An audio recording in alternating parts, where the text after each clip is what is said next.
Okay, I wanted to now just briefly introduce Professor Lisa Henderson, who's one of our staunch supporters of the center. She is a professor of communications at the University of Massachusetts, and as many of you know, she's a leading scholar in on issues of cultural production, sexual representation, feminist media studies, and cultural studies of social class. I just wanted to quote from her bio, which is on the web, because I think it's such a beautiful sentence that really embodies what a lot of us are trying to do. And she says, "My work also addresses questions of feeling, identification, and everyday life in the interest of studying communication practices in as deeply and broadly contextualized a way as I can, and in the spirit, when it makes sense, of optimism and social solidarity." I think such a wonderful sentence. Beautiful. She also has a recent book, Love and Money, Queers, Class, and Cultural Production, which will be of interest to most of you.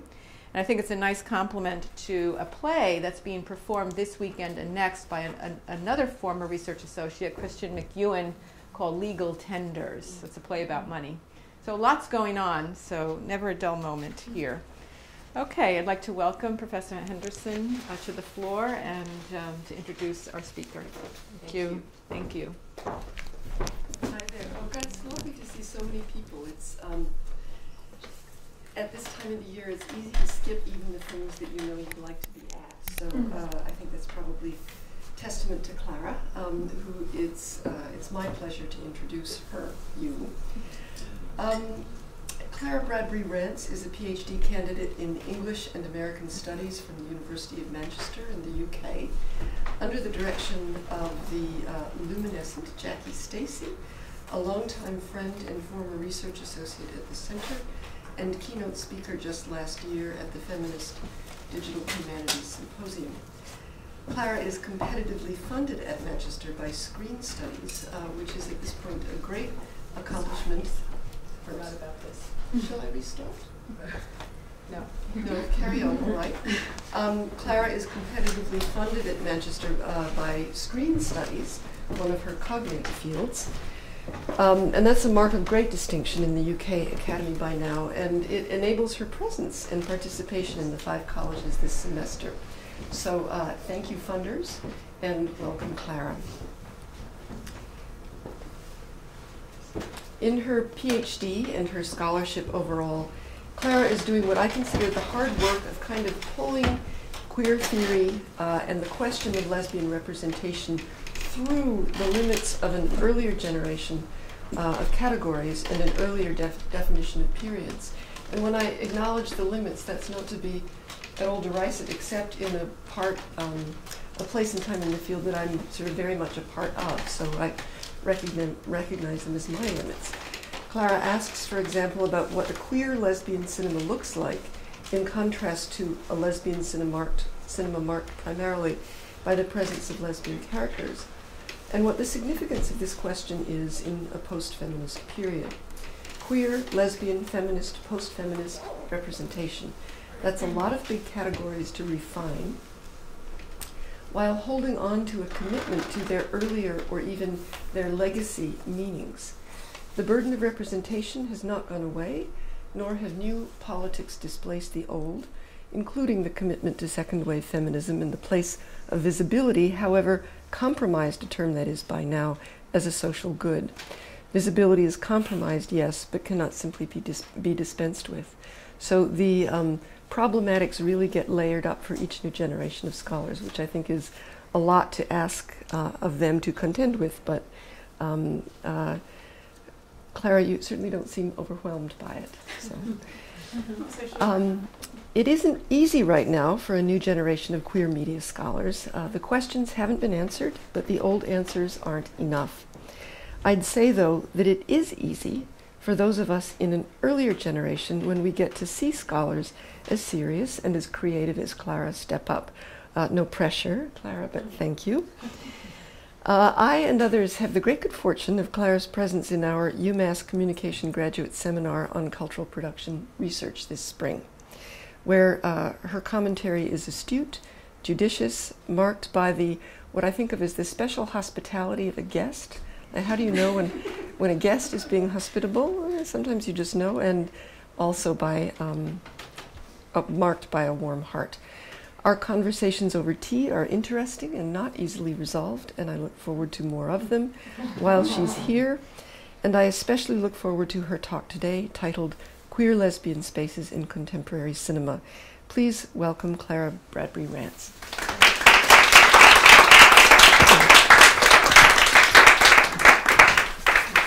I could do that, and I can...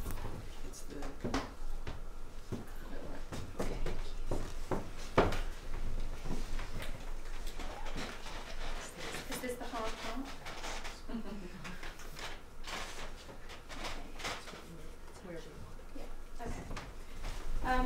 Wow, thank you, Lisa, for that really generous introduction. I'm very honoured to be here.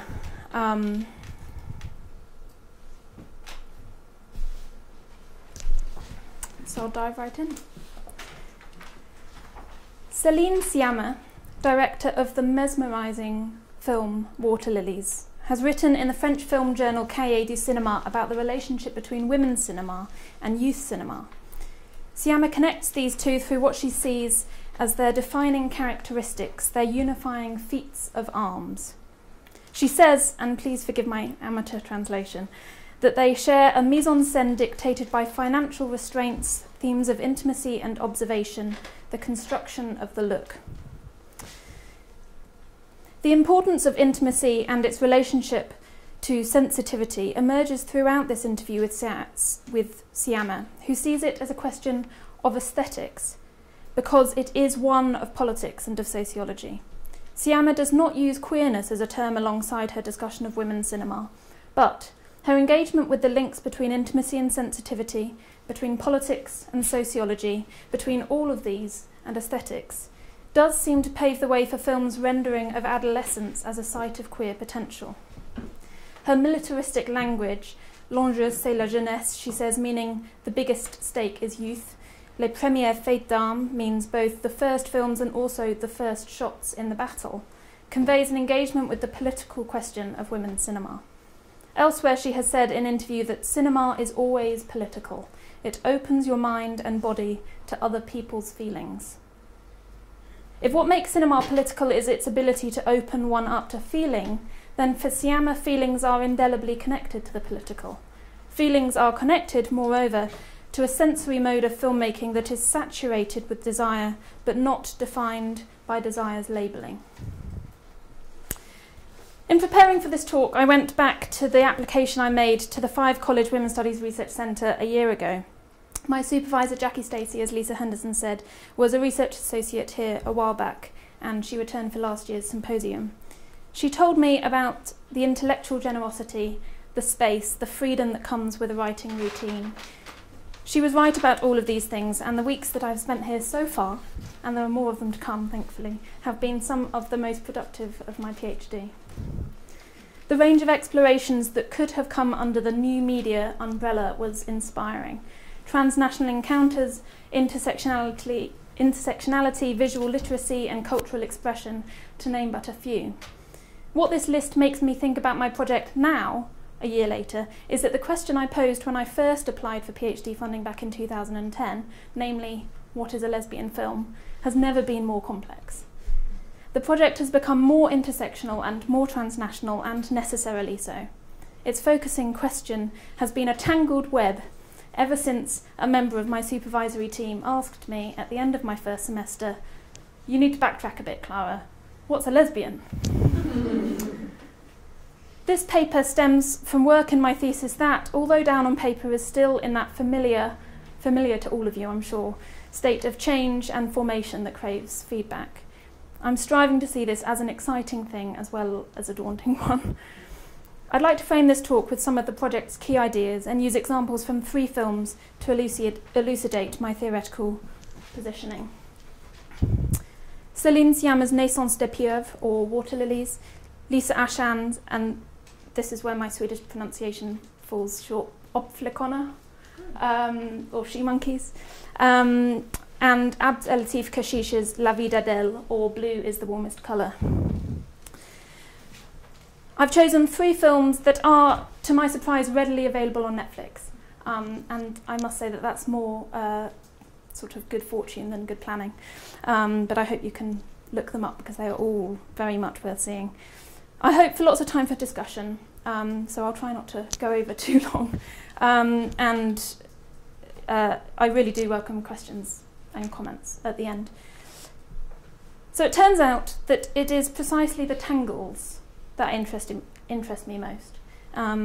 So the title of this paper, Queer Lesbian Spaces in Contemporary Cinema, suggests several things, as Lisa suggested, and I hope to make good on at least some of them. The paper focuses on films about adolescence because, as I suggested at the beginning with the help of Céline Sciamma's words, adolescence is a site of queer potential in a unique and, I think, very interesting way. Not only is queerness an expression of adolescence, but the study of adolescence is, as I will argue, a medium through which to explore queerness. The films I will talk about today are about the senses. They are about queer feeling and, to repeat a key point, about filmmaking that is saturated with desire but not defined by desire's labelling. As Glenn Elder, Lawrence Knopp and Heidi Nass define it, queer is primarily a term of political engagement and not necessarily an identity.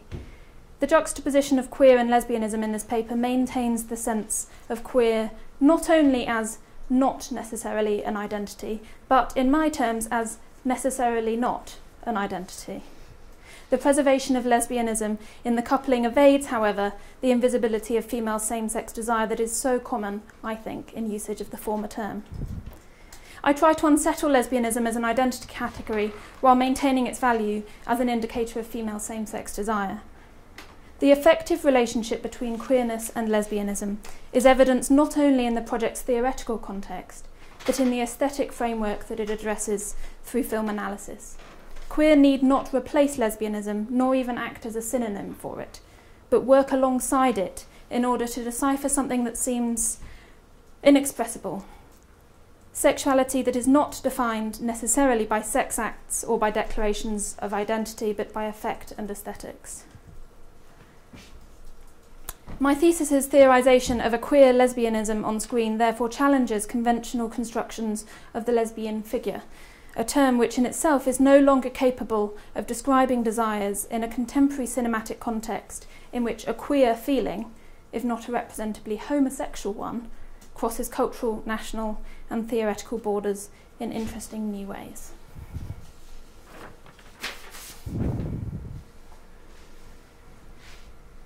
The first decade of the 21st century has seen the figuration of lesbian desire in mainstream cinema bracketed by two male-directed psychosexual thrillers, David Lynch's Mulholland Drive and Darren Aronofsky's Black Swan.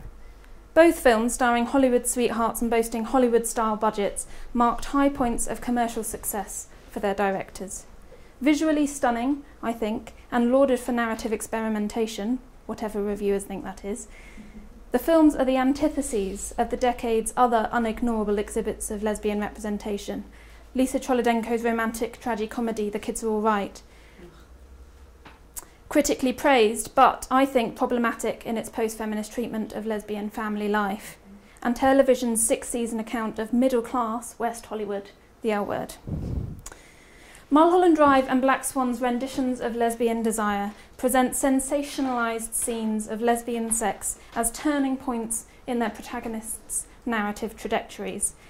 Their lingering resort to tendencies of earlier 1990s thrillers like Basic Instinct and Single White Female also, however, resurrect the pathologization of lesbianism through a generically predictable stereotype of the lesbian figure. Lesbian desire in these Oscar-nominated and winning examples is evidenced through an explicit aesthetic that renders its figurations potentially reductive and teleological. However, another series of films released since the beginning of the century confuses our notion of the lesbian figure altogether, blurring the lines of identification and desire, and demanding a new critical vocabulary for the exploration of female same-sex desire that is potentially unfigurable. What these films have in common is their protagonists' unmanageable quests for subjectivity, in the face of an incoherence that is manifest both narratively and aesthetically.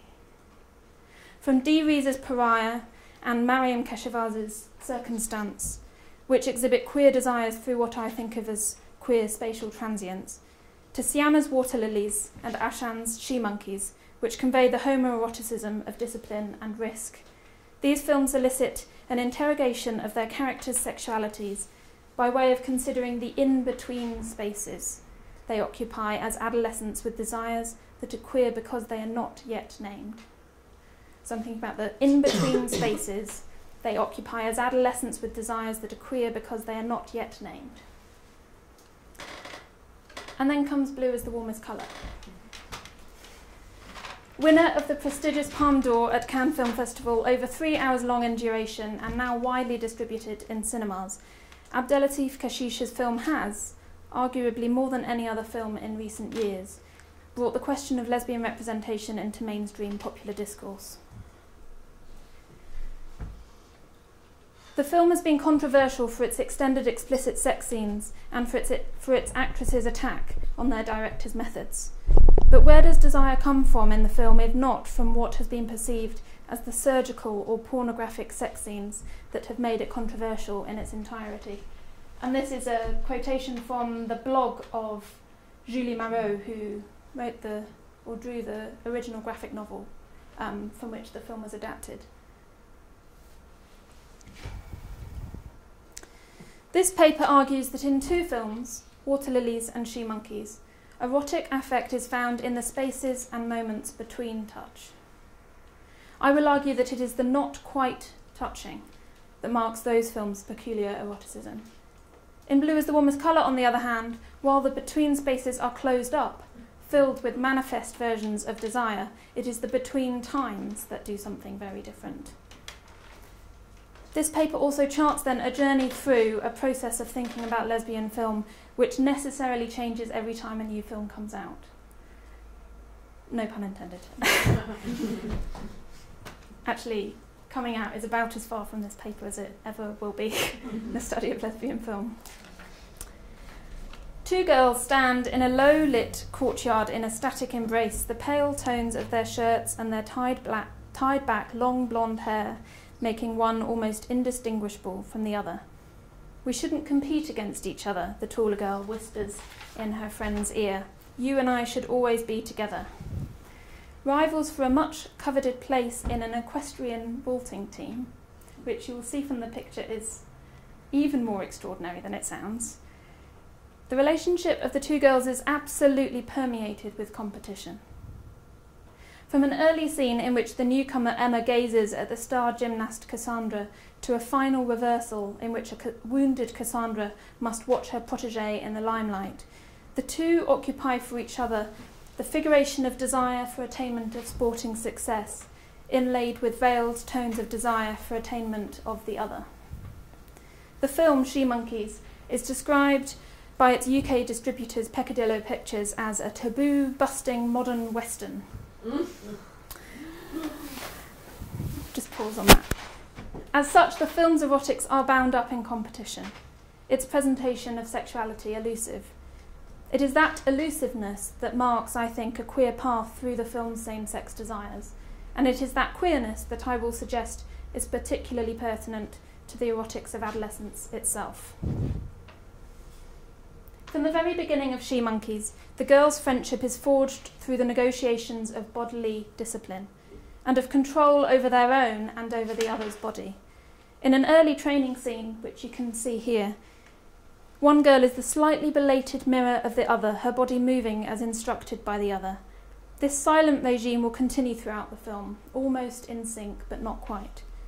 The last shot of the scene sees a wide angle of the barn in which they train, with the 2 girls symmetrically positioned either side of the central line of the frame. Their arms outstretched, perfectly straight, their aligned fingertips inches away, but not quite touching. It is this not quite touching that marks this film's particular version of eroticism. The bodily control associated with the gymnastic feats of both She Monkeys and Water Lilies, which centres around synchronised swimming, means that touch is given and then withdrawn. And erotic effect is often found in the spaces and moments between touch. Susan Driver suggests that in queer teen films, queerness is portrayed as an active verb, a doing, a growing and a maturing into agency. In Driver's model, queerness does, grows, matures its subjects into agency. Perhaps we could think of queerness as working not actively, but alongside, not as a verb, but as adverb, and indeed as a kind of affect. Even though sexual desire is usually oriented toward an aim and object rather than itself, E. Sedgwick writes in Touching Feeling, it is much more malleable in its aims and objects than are the other drives. Queerness as prepositional affect. Affect as occupying the space, as Melissa Gregg and Gregory Sigworth suggest, between or beside rather than just within or towards. Keep in the back of your mind the coming of age narrative, the coming out narrative, always towards something. Queerness as prepositional affect suggests a sexual desire projecting something other than orientation, a malleability that works not only towards aims and objects, along the straight line that Sara Ahmed discusses in Queer Phenomenology, but alongside them. As Sedgwick writes, the word beside comprises a wide range of desiring, identifying, representing, repelling, paralleling, differentiating, rivaling, leaning, trusting, mimicking, withdrawing, attracting, aggressing, warping, and other relations. And now I need a glass of water. The compulsory physicality of the world of She Monkeys is indeed accompanied by all of these relations that Sedgwick describes, where physical interactions are overlaid by emotional attachments. In a film in which the symmetry of girls' relation to each other is foregrounded through the spectacle of gymnastic sport, a scene in She Monkeys breaks the spatial and the symmetrical and progressive narrative mode of the film so far, blurring companionship, competition, and desire. Our protagonist Emma has met Cassandra, the team captain, and they have struck up a friendship that combines the mutual competitiveness of teammates, the identification of resemblance, and the desire for and enjoyment of each other's physical prowess. As well as helping her new teammate in training, Cassandra has also inaugurated Emma's sexualization, choreographing and then sabotaging a meeting on a beach between them and two boys they have met at a swimming pool. Midway through the film, however, and in a transitional point in the narrative, an embrace that we presume will lead to consummation of the homoerotic relationship is interrupted by the unspeakability of desire, made repulsive as it is made explicit. The immediate moment preceding this one is one in which, having embraced in a sort of slow dance and then lain side by side under the moonlight, the girls have wrestled in a fit of giggling until Emma has wet herself. And I'm now going to play the clip.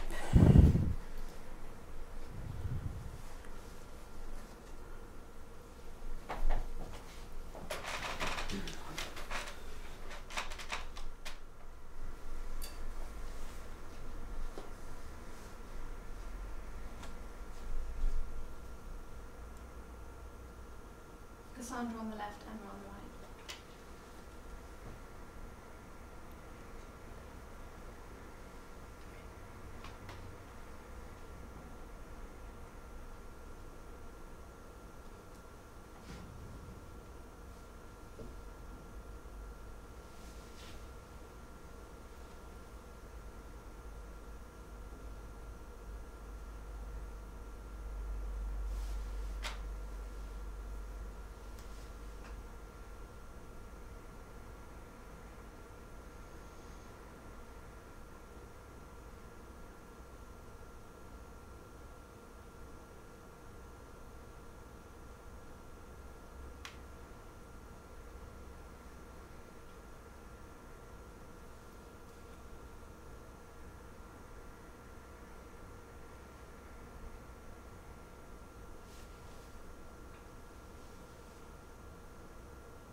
Following one breakdown of bodily control, a motif that pervades the film, Emma must endure another as she throws up as if on demand when Cassandra asks her if she feels sick, and that happens just before the moment that you've seen. The familiar trope of a teenage girl's bedroom is at once manifest here and yet subverted. The girls are alone in the dark of this screen space, and their intimacy is heightened. There is something almost ritualistic about the way that Cassandra takes Emma's clothes from her, silently preparing her for sleep. In a contrasting close-up, we see Emma's face looking out, still silent, as her body is manipulated, her clothes taken from her. In a shot in which we just see Emma's naked legs, her underwear, her waist, her hand lying by her side, Cassandra begins to stroke her arm up and down.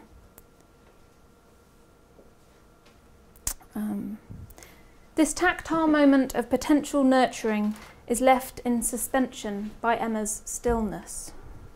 When we do see Emma's breathing quicken, her stomach lift up and down with Cassandra's touch, the camera pulls out and we just see her still body, presided over by Cassandra as if in a pietà. When they do kiss, their faces are again obscured, the kiss drowning them in darkness. Their faces move together towards each other, and as they do, the shadows meet and immerse them in the darkness of their intimacy. The visual and affective relief of affection is prevented as Emma tortures Cassandra with her stillness and her silence. The yearning for a reversal of the desire's imperative transformation, I want to be like I was before, seems to be part of a resistance to letting Cassandra manipulate her, payback for Cassandra's control over the friendship, and for her introduction to a disorienting world of desire. Her withdrawing of touch and of voice here is as powerful as Cassandra's initial insistence of it. The immediately succeeding scene sees a return to the training room with the crack of the whip alongside the interpolations Cassandra and then Emma. The girls wordlessly take up their positions, performing extraordinary gymnastic feats, looking at each other with mute and cold indifference. Judith Halberstam sees the Bildungsroman chart of growth as anathema to girls' experience. If adolescence for boys represents a rite of passage and an ascension to some version of social power, Halberstam writes, for girls adolescence is a lesson in restraint, punishment and repression. It is the notion of growth that seems irresistible in discussing adolescence and yet yields so many problems. The path of growth is of course a particularly treacherous one in feminist theory, where it has been recognised, for instance, that historically only the masculine experience of separation and autonomy has been awarded the stamp of maturity, but also that the development of a coherent self, that is the irresistible aim of the Bildungsroman genre, is not even possible. Growth provokes failure. As Chris Jenks writes, the conflation of development with ideas of growth and progress builds a competitive ethic into the process of development itself, which supports the ideology of possessive individualism at the root of industrialised capitalist cultural formations. So I'm trying to sort of think beyond this idea of growth. Martine Bernier notes the return of the cinema as an art of the senses, and both she-monkeys and water lilies, which work in fascinating counterpoint, force sensational experience upon their spectators. The second clip I want to show you is from Water Lilies, which tells the story of a young adolescent girl, Marie, in small-town France during a hazy summer that we recognise in She-Monkeys too. She is desperate to join the local synchronised swimming team, but makes do with just being an outside observer. In exchange for chaperoning team captain Florian's sexual rendezvous with her boyfriend, Marie is allowed to accompany the team to training sessions and to competitions. In one scene that evokes the desperation and sensory immensity of teenage desire, the younger girl Marie, willing to do anything for the attention of, indeed for the mere proximity to Florian, steals a rubbish bag that Florian has just deposited.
Articles brings Marie's senses closer to the object of her idealisation and desire.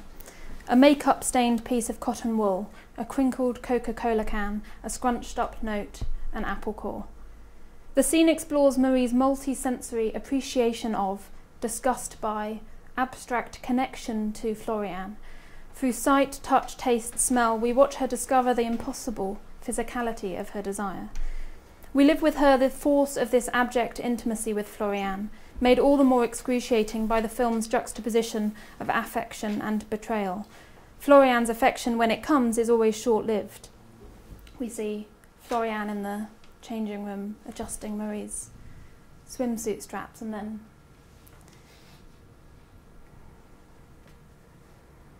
Water Lilies encourages its spectator to open oneself, to use Bernier's words, to sensory awareness, and to let oneself be physically affected. The echo here with Siama and the interview that I started the paper with is the terminology of opening up to feeling, to desiring affect. And in both of these examples, it is the senses that seem to enable this opening up. In scenes like this last, however, feeling is also closed down and contained. Emma Wilson observes that Water Lilies has its own palette, its own sensorium, which she discusses on the level of spectatorship. We enter the world of the film, she says, in a state of heightened receptivity. But also on the level of narrative, Florian reorganises Marie's senses. This sensual reorganisation, or as we might put it, sensual shattering and putting together again, is, however, not necessarily, or at least not only, a metaphor for sexual awakening, but for sensual awakening. Water Lilies allows us to glimpse a sensuality that is potentially queer, but not necessarily predominated by reducibility to sex. Watching She Monkeys and Water Lilies, we experience the banality of a refusal of narrative closure. Neither pair of girls ends up happily ever after or consummates their relationship with an act that moves their shared journey into another developmental gear.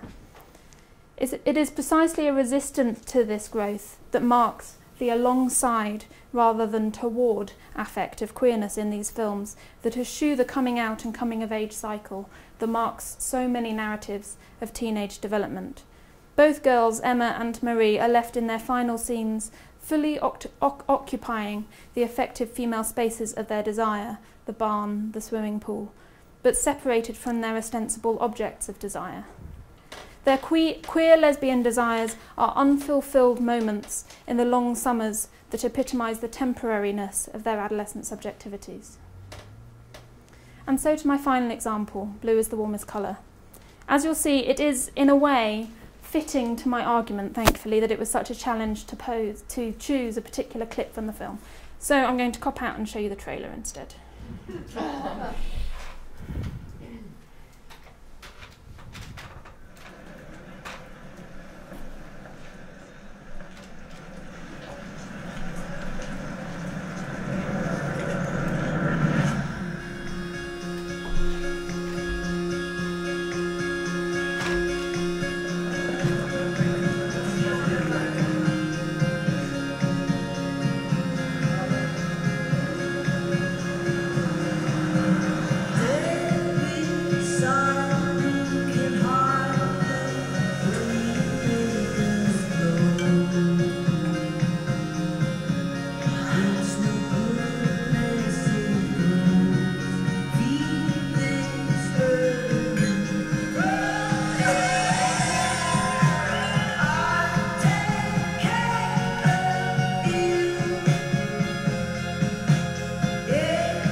Because it's been rather impossible to watch this film without paying attention first to what the critics have been saying about it. So, in a shot that you will have seen towards the end of the trailer with Adele in the water, the young and infatuated but heartbroken muse Adele floats on her back in a turquoise ocean that seems to envelop her. In one frame it looks as though she's experiencing ecstasy. In the next frame, it is clear from the angle of her eyes and her smudged makeup that she's been crying. Her open mouth is a feature that comes to figure her voluptuousness, sexiness and hungriness throughout the film. It is this complex blend of ecstatic love and desperate heartbreak and the blurriness of the lines between them that characterises the film in its totality. The water around Adele has a bright sheen to it that confuses our perception of its surface and its depth. We can see Adele's skin beneath its surface, but the water seems to congeal around her. Oh. So in this image here.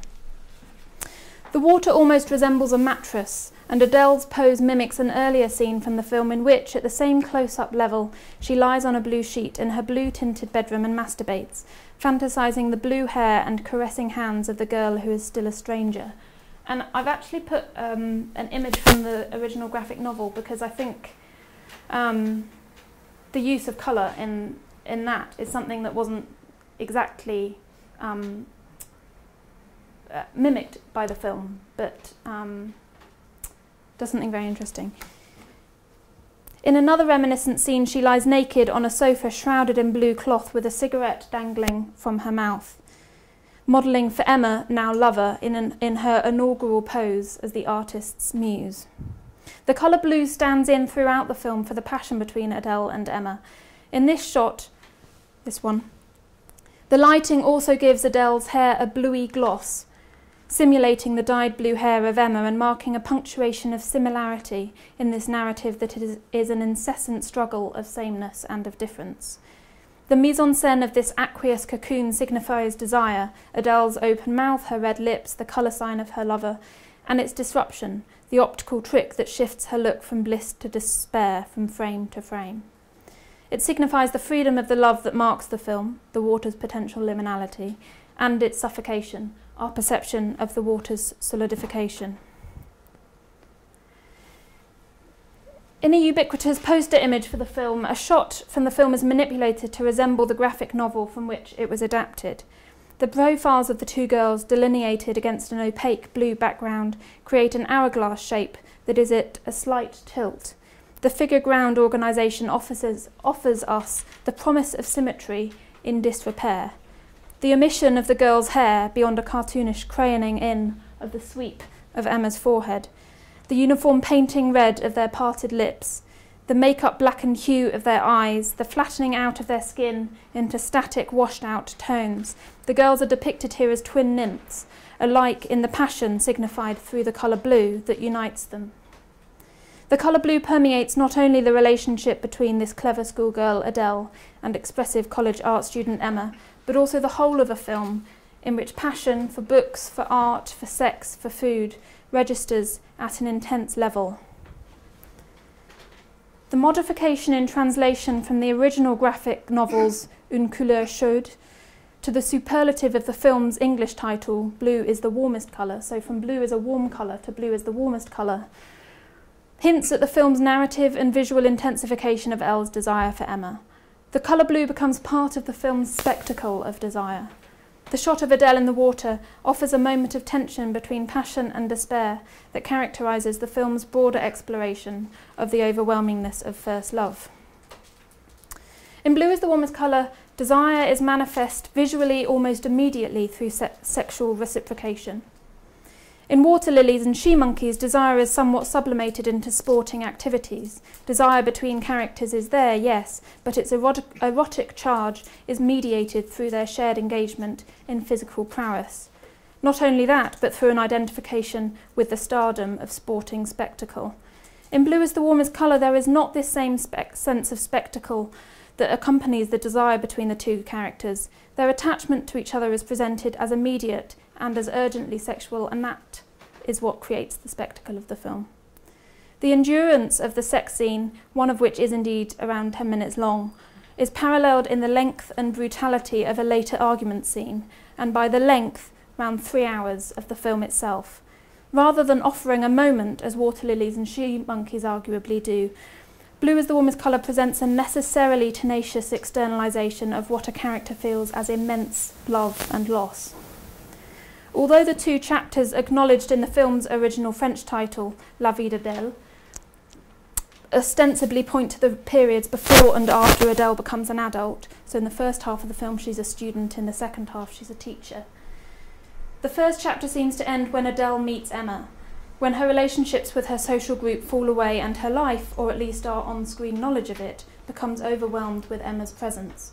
Adele's reality is reorganised, to borrow Wilson's phrase again, by her desire for Emma.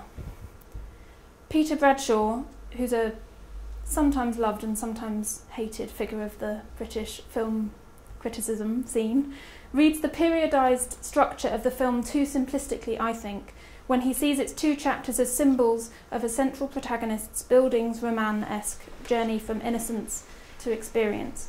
I think that in this film, desire interrupts growth rather than occasions it, throwing the protagonist into a state outside of time.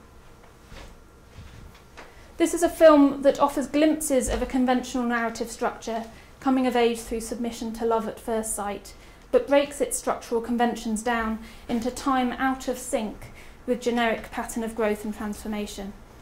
With a resistance to conventional markers of growth and an over-fixation on the intensity of desire in isolation from everyday experience, the film refuses to be a simple coming-of-age film. In Water Lilies and She Monkeys, sexual desire is refused and abjected, in the latter film feeling is closed down and contained as a truth about social relations in general. Thus, the discourse surrounding Blue is the Warmest Colour sees it as occupying a benchmark position with regards to the representation of lesbian sex as indicative of lesbian identity. The film's temporal logic forestalls, however, the growth narrative that might force its characters into a progression towards identity, presenting it instead a series of moments of heightened touch, smell and taste that point to sexuality's unravelling rather than tying up of identity. If Blue is the Warmest Colour is only lesbian to some viewers who look past its conditions of authorship and production, then queer is potentially a term that can describe the film through its contradictions. To finish, what makes adolescence an intriguing site of same-sex desire for so many filmmakers is, I suggest, to do with what makes the child strange and the adolescent even stranger. Positioned in a time and space of in-betweenness, not a child and not yet an adult, exploring desire but unable to name it, the scene of adolescence allows for lesbian desire between young women to be staged but not constrained by the coherence of a pre-constructed identity. The transformation that occurs at adolescence, not least the psychological and physical changes of puberty, renders the body strange and sexualised in a way that distorts memory and does not owe itself to nostalgia of an innocent past. Childhood has been described by Stephen Broom and Natasha Hurley, editors of the brilliant collection Curiosa on the queerness of children, as a kind of ground zero for the edifice that is adult life and around which narratives of sexuality get organised. Not so for adolescents, whose future adult life has already started to come into formation. In-betweenness thus appears to be crucial here, a condition that speaks to the ambiguous framings of same-sex desire that we see on the contemporary cinema screen. Mise-en-scène can privilege the interrelationship between girls' friendship and desire, even where no lesbian figure is discernible, and offer moments of queer desire within an overarching narrative of what a heterosexual imperative may not allow to be called lesbian. How to begin, write the editors of a collection on affect, when, after all, there is no pure or somehow originary state for affect. Affect arises in the midst of in-betweenness, in the capacities to act and to be acted upon. It is these border crossings of adolescence which form the foundations of a queer wave through contemporary lesbian cinema, allowing for queerness as a disoriented affect to ride on the inevitable disorientation of the adolescent's in-betweenness and temporal and spatial suspension, about to, alongside, but not what the verbal to come of age pushes towards. Thank you very much.